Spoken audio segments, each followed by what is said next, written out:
کا آسرا لیجیے دل مدینہ بنا لیجیے دل مدینہ بنا لیجیے۔ درود پاک پڑھ لیجیے، اللہم صلی علی سیدنا و مولانا محمد وعلی آل سیدنا و مولانا محمد وبارک وسلم۔ صلو صلاۃ والسلام علیک یا رسول اللہ صلی اللہ علیہ وسلم۔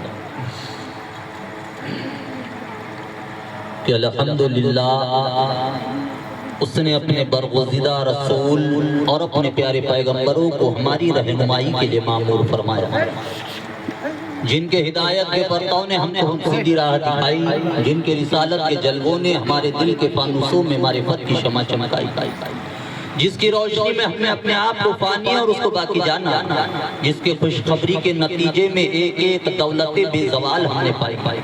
وہ نعمت عظمیٰ کہ جس کے صدقے متاعق دین و اسلام سے مالا مال ہو گئے، وہ کون جو باعث سے سکون، بے یاروں کا یار، بے مددگاروں کا مددگار، بے وسیلوں کا وسیلہ، بے بھروسوں کا بھروسہ، ٹوٹے دلوں کا سہارا، اللہ تعالیٰ کا پیارا، ہم خطاکاروں کی خطاؤں پر زار زار رونے والا، دونوں جہاں کا آفتاب، مدینے کا تاجدار، جس کی ہیبت سے شاہی قلعوں کے کنگورے گرے، جن کے اشارے پر چاند اور سورج گرے،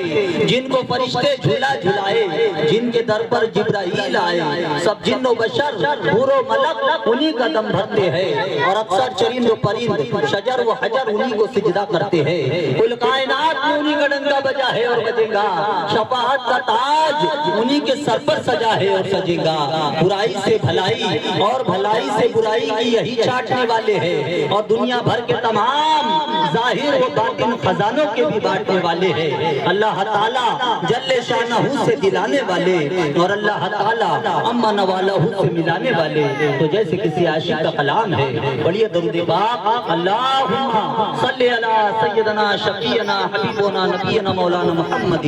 وعلی آل سیدنا مولانا محمد وبارک وسلم۔ صلو صلاۃ والسلام علیک یا رسول اللہ صلی اللہ علیہ وسلم۔ آج جو ہم یہ مجالس سجائے بیٹھے ہیں، اس مجالس کا مقصد ایصال ثواب ہے، یعنی ہم جو محفل میلاد ایک چہلم تقریب میں رکھے ہیں، یہ تقریب چہلم ہے،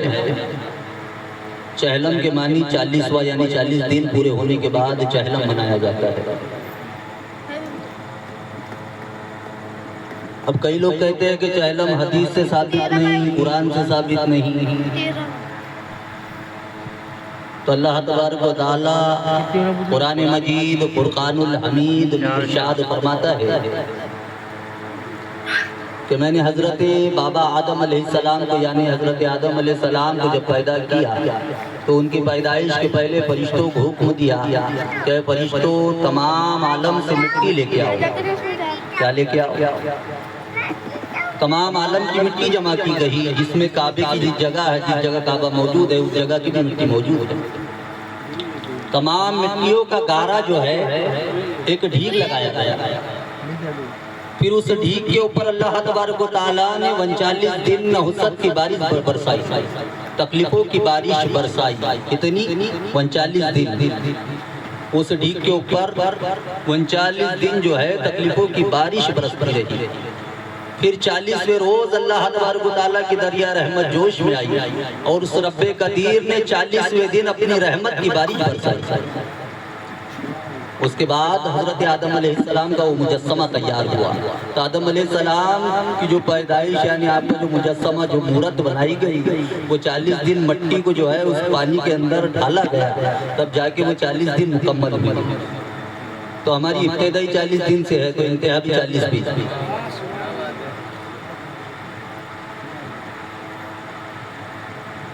اکثر اور بیشتر ہم نے دیکھا ہے کہ ہماری زندگی میں زیادہ تر تکلیفیں، پریشانیاں، مشکلیں رہتی ہیں، تو ہمارے خمیر کے اندر یہ اللہ تبارک و تعالیٰ نے مشکلوں کو ڈال کے رکھا ہے۔ لیکن جب اللہ تبارک و تعالیٰ وہ 39 دن کی تکلیفوں کو ایک دن اپنے رحمت سے بدلتا ہے تو انسان 39 دن کی تکلیفوں کو بھول جاتا ہے اور ایک دن کی رحمت کا شکر ادا کرتا ہے کہ اللہ تبارک و تعالیٰ تو نے مجھے اس تکلیفوں سے نجات دیا، اے مولا تیرا کرم ہے، میں تو بچ ہی نہیں سکتا تھا، مولا تو بچانے والا ہے۔ جب بندہ اس کا شاکر بندہ اس کا شکر ادا کرتا ہے تو اللہ تبارک و تعالیٰ فرشتوں سے کہتا ہے، اے فرشتوں دیکھو تم کہتے تھے کہ یہ دنیا میں جا کے جو ہے خوریزی کریں گا، یہ دنیا میں جا کے جو ہے بدماشی کریں گا، دیکھو یہ بندہ میرا شکر ادا کر رہا ہے۔ تو اللہ تبارک و تعالیٰ کا بڑا فضل و کرم ہے کہ اس رب قدیر نے ہمیں آقا کریم صلی اللہ علیہ وسلم کی امت میں پیدا کیا، جس امت میں آنے کے لیے انبیاء علیہ السلام ترستے تھے، اور اللہ تبارک و تعالیٰ نے کئی نبیوں کی دعائیں بھی قبول کی۔ حضرت عیسیٰ علیہ السلام اسی امت میں پیدا ہوئے، یہ تشریف لائیں گے جو جنت سے آئیں گے۔ حضرت مہدی علیہ السلام اسی امت میں، تو کئی نبیوں نے التجائے کی دعائیں کی کہ اللہ تبارک و تعالیٰ تو ہم کو نبی نہ بناتا بلکہ تیرے محبوب کا امتی بناتا۔ تو اللہ تبارک و تعالیٰ نے حضرت عیسیٰ علیہ السلام کی دعا کو قبول کیا اور آپ کو جو ہے آسمان میں اٹھا لیا، یعنی جنت میں رکھ لیا۔ جب قیامت کا وقت قریب ہوگا تو حضرت عیسیٰ علیہ السلام کو پھر سے اللہ تبارک و تعالیٰ اس دنیا میں نازل کرے گا،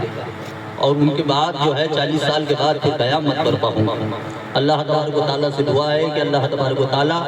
ہمیں اپنا اور اپنے محبوب کا شاکر بندہ بنائے رکھے، اور اسی حال میں ہم تمام کا خاتمہ بالخیر فرمائے اور ہم تمام کا خاتمہ ایمان پر فرمائے۔ تو یہ محفل میلاد جو ہے ایک چہلم کے سلسلے میں رکھی گئی ہے، اور اس میں بڑی حکمتیں ہیں کہ ایک بزرگ نے خواب میں دیکھا کہ رسول کریم صلی اللہ علیہ وسلم ان کے خواب میں تشریف لائے، تو بزرگ نے سلام عرض کیا، الصلاۃ والسلام علیکہ یا رسول اللہ وعلی آلکہ وصحابکہ یا حبیب اللہ۔ تو رسول کریم صلی اللہ علیہ وسلم نے ان بزرگ سے جواب دیا اور مسکرائے۔ تو بزرگ نے کہا کہ اللہ کے رسول، میرے ذہن میں میرے دماغ میں ایک بات کافی دنوں سے گھوم رہی تھی، میں نے سوچا کہ یہ آپ کی محفل ہے تو آپ ہی سے اسے دریافت کروں، آپ ہی سے پوچھوں۔ تو فرمایا کیا بات ہے؟ تو فرمایا کہ محفل میلاد کیسی، کیونکہ بعض لوگ اس میں کلام کرتے ہیں یعنی بات کرتے ہیں۔ تو رسول کریم صلی اللہ علیہ وسلم مسکرائے اور فرمایا کہ جو ہم سے محبت کرتا ہے ہم بھی ان سے محبت کرتے ہیں۔ قربان ان پیارے الفاظ کے یہ ثابت ہوا کہ یہ میلاد پاک محبت کا سامان ہے، اور کیوں نہ ہو، بغیر کسی محبت کے کون اپنا جان و مال فدا کرتا ہے۔ درود پاک پڑھ لیجیے، اللہم صلی علی سیدنا و مولانا محمد وعلی آل سیدنا و مولانا محمد وبارک وسلم، صلو صلاۃ والسلام علیکہ یا رسول اللہ۔